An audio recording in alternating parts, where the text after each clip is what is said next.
میرا نام انیلا ہے اور میرے شوہر سعودی عرب میں رہتے ہیں۔ ایسے میں ان کا ایک 14 سال کا بھتیجا میرے ساتھ اکیلا رہنے لگا۔ ایک رات ہم دونوں کے درمیان ہم فارغ۔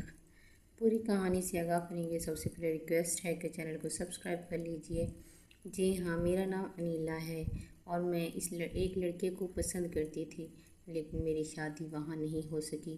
میری شادی مجھ سے بڑے آدمی کی عمر سے کر دی گئی اور اس کے خلاف میں کچھ بھی نہیں کر سکتی تھی، کیونکہ ہمارا گھرانہ ایک پٹھان گھرانہ ہوتا ہے اور پٹھان گھرانے میں کسی کو بولنے کی اجازت نہیں ہوتی ہے، کسی لڑکی کو اپنے حقوق کے لیے بولنے کی اجازت نہیں ہوتی ہے۔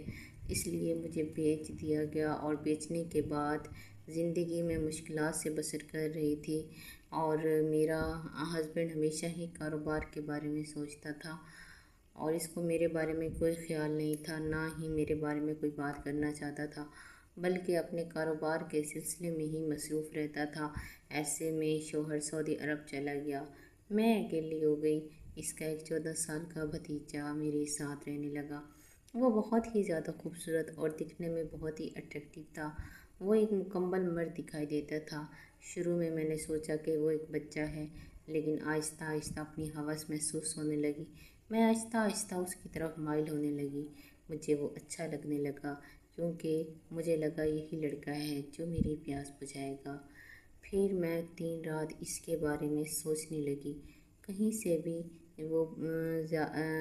سے بھی زیادہ سال پہلے وہ زیادہ بڑا دکھائی دیتا تھا۔ وہ 22 سال جہاں میں 22 سال کی تھی، وہ 14 سال کا نوجوان تھا، جیسے 20 سال کا ہو۔ میری نظر دن رات اس کے بارے میں سوچتی تھی۔ میں اس کو دیکھا کرتی تھی، چھپ چھپ کے دیکھا کرتی تھی۔ میرا شوہر تو سعودی عرب چلے گئے، اس کے اور ان کے بھائی اور بھابھی الگ رہنے لگے۔ مجھے اکیلے ڈر لگنے لگا۔ میں نے ان کو بولا کہ آپ اپنے بیٹے کو ادھر ہی بھیج دیا کریں، میں اکیلے ڈرتی ہوں۔ اور ایسا ہوا کہ میں ان کے کہنے کے مطابق ان کے بیٹے کو اپنے گھر لے آئی۔ وہ میرے ساتھ الگ کمرے میں رہنے لگا۔ ایک رات مجھے شرارت سوچی۔ میں نے بولا، دیکھو مجھے اکیلے ڈر لگتا ہے، تم میرے ساتھ میرے ہی کمرے میں سو جایا کرو۔ اس کے بعد اس نے کہا، یہ کیسے سو جایا کروں، اتنی عمر کی نہیں ہے میں اکیلے آپ ایک کمرے میں کیسے سویا کروں۔ میں نے کہا کہ مجھے ڈر لگتا ہے۔ میں نے دیکھا کہ وہ محسوس کر رہا ہے، اس کو پسینے آ رہے ہیں۔ آہستہ آہستہ وہ بھی سنبھلنے لگا اور معمول کے مطابق میرے کمرے میں سونے لگا۔ ایک رات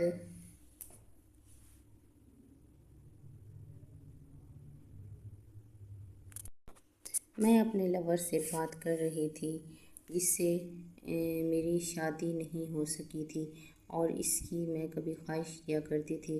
رات میرے کمرے میں آ جایا کرتا تھا۔ اس نے بولا، دیکھو یہ بچہ جو ہے یہ مجھے بہت تیز لگ رہا ہے۔ تو اس نے کہا کہ یہ اپنی کچھ اس کو تو اپنے ساتھ کیوں سلاتی ہو۔ میں نے کہا، یہ بچہ ہے، یہ اپنی گہری نیند سوتے اور ہمارے درمیان خلا نہیں بنے گا، تم بے فکر رہو، ہمارے پاس ہی بیٹھا ہے، کوئی مسئلہ نہیں بنے گا۔ تو اس لڑکے نے میری اور میرے لور کی ساری باتیں ریکارڈ کر لیں اور صبح ہوتے اس نے مجھے بولا، دیکھو آپ کے سارے کرتوتوں کا پتہ چل گیا ہے کہ تم کس طرح کی عورت ہو اور سارے معاملات پتہ چل گئے ہیں۔ میں اس کے پیروں میں گر گئی۔ میں نے کہا، دیکھو میرے ساتھ سارے معاملات کرو اور جو میں اپنے لور کے ساتھ کرتی ہوں، لیکن میرے شوہر کو اس کے بارے میں پتہ نہ چلے۔ میں اس کے پیروں میں گر گئی تھی۔ اس نے بولا، سب کچھ پتہ چل کے رہے گا۔ وہ مجھے دھمکی دینے لگا۔ میں بہت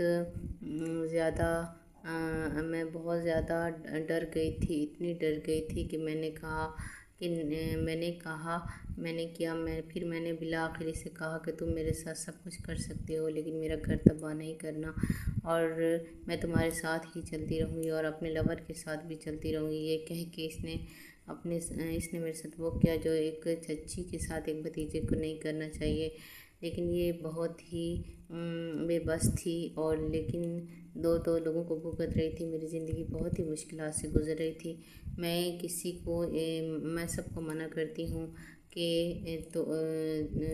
جو اپنے شوہر کو دھوکہ دیتا ہے، دھوکہ نہیں دینا چاہیے، کیونکہ اپنا ہی گھر تباہ ہوتا ہے۔